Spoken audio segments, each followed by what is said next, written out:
What most people know of HIV is what they learned 10 or even 20 years ago.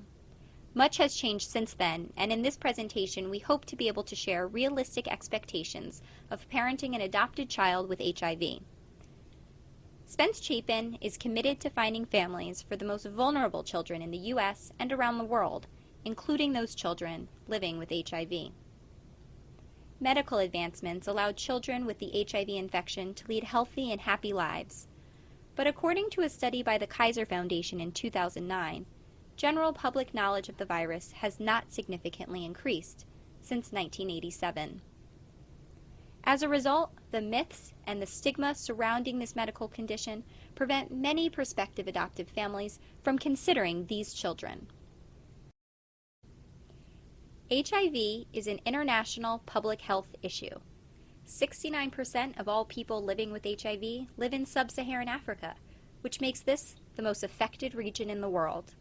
It continues to spread worldwide, particularly in areas where there is poverty and inequality. An estimated 3.3 million children are living with HIV, the majority of whom contracted the disease through mother-to-child transmission. Though mother-to-child transmission is nearly preventable, as low as 1%, this can only be achieved with proper treatment, which is unfortunately not readily available in the most affected regions. Antiretroviral medications, known as ARVs, were introduced in the 1980s to treat HIV and AIDS. The World Health Organization reports that ARV treatment suppresses the HIV virus and stops the virus's progression into AIDS. ARV drugs have been hugely effective in reducing the mortality rate of HIV, especially when a person is treated soon after transmission.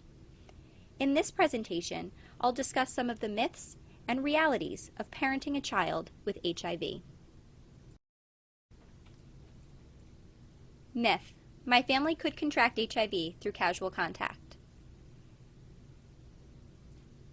Fact: there are 3 main ways to contract HIV, none of which are through casual contact.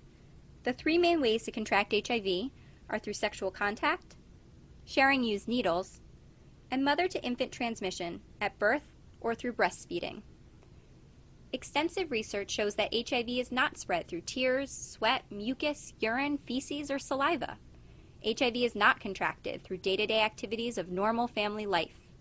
Hugging, kissing, sharing eating utensils and food does not spread HIV. Myth: HIV is a death sentence.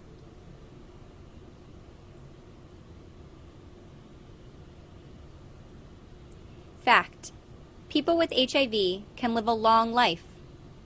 Although there is no cure for HIV, with proper medical management, individuals can lead a long and healthy life. Current research shows that life expectancy of people with HIV is nearing that of people without the disease. With proper medication, a person's viral load can be virtually suppressed. Myth: my child and I will spend all of our time at the doctor's office. Fact: parents report that treatment is very manageable. Children with HIV need to adhere to a medical routine which generally involves taking ARVs 2 times daily and visiting their pediatric infectious disease team every 3 to 4 months. Aside from these visits, children will typically receive medical care under the same guidelines and timelines as typical well-child visits with their pediatrician. Children with HIV can and do participate in everyday childhood activities. Their medical condition certainly doesn't keep them back from playing sports, going to school, making friends, and experiencing a happy childhood. Myth: I have to tell everyone about my child's HIV status. Fact: a person's HIV status is protected medical information. It's not required of families to share their child's HIV status. However, at some point you or your child may want to share this important information. Some families feel that by sharing their child's HIV status, they help to educate their community, break down stigma and fear, and advocate for their child's needs. Other families may choose to share this information with a smaller, trusted group of friends and family. and others choose to educate their child about his or her condition, allowing their child to take the lead in who to tell about this private medical information. Knowing what to share, when, and with whom is a very personal decision that every family makes. Conversations with your adoption social worker, doctors, other adoptive families, and your kids will help to make this decision. For children with HIV, adoption is a lifeline. With a family, a child can receive proper medical care and experience a full and happy childhood and flourish into adulthood. Children thrive in families, and kids with HIV are no exception.